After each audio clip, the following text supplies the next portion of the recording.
There are many of the activities and experiments that are going on board the International Space Station that are actually aimed at getting us human beings ready to expand human exploration out into deep space.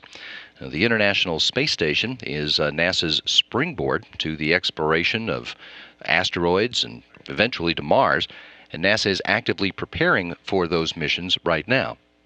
In fact, today, underwater, out at the Neutral Buoyancy Laboratory here at the Johnson Space Center, astronauts Stan Love and Steve Bowen are trying out some of the tools and techniques that we would use to explore an asteroid.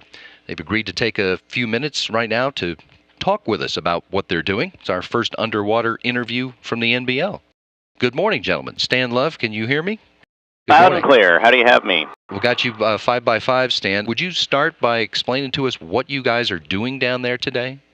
Sure. We're doing two main things here. First of all, we're working on the techniques and tools that we might use someday to explore a small asteroid that was captured from orbit around the sun and brought back by a robot spacecraft to orbit around the moon. And when it's there, we can send people there to take samples and take a look at it up close. So that's our one main task. We're looking at the tools we'd use for that, how we take those samples. The second thing we're doing is testing whether an upgraded version of our bailout and survival suit, basically similar to the one we used on the space shuttle, can work as a full-blown space suit for doing spacewalks. And that's the suit you're wearing now, right? Correct. That's the orange. It's called a modified ACES suit. And if you remember all the footage you saw of shuttle crews marching out to go strap into the space shuttle wearing those orange suits, that's this suit with some important upgrades. For example, what's different about it other than the color? The color's still the same. Its life support connectors are completely different. It's also been modified so that it fits us more snugly and gives you a little bit more body mobility.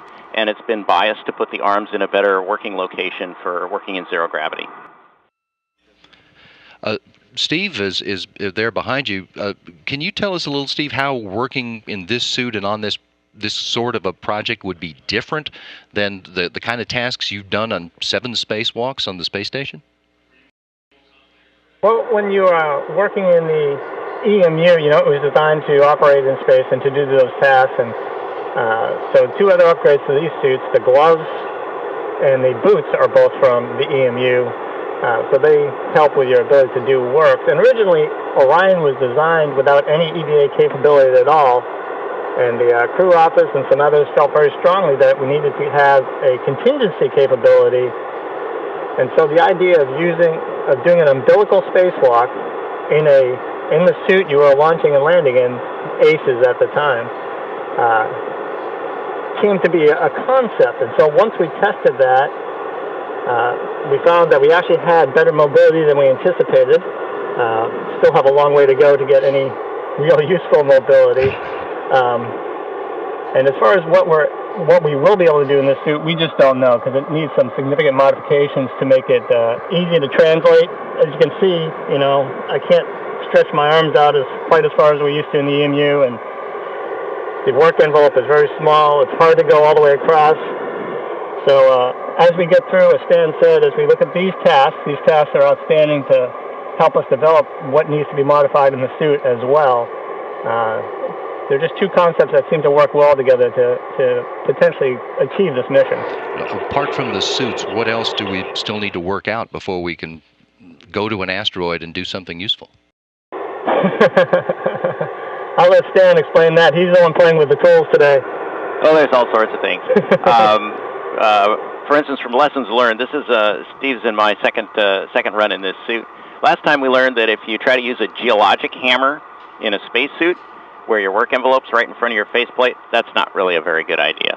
So we still have a lot of room for improvement on tools. And then I guess the biggest unknown for going out and doing a spacewalk on a captured asteroid is what the asteroid is going to be like.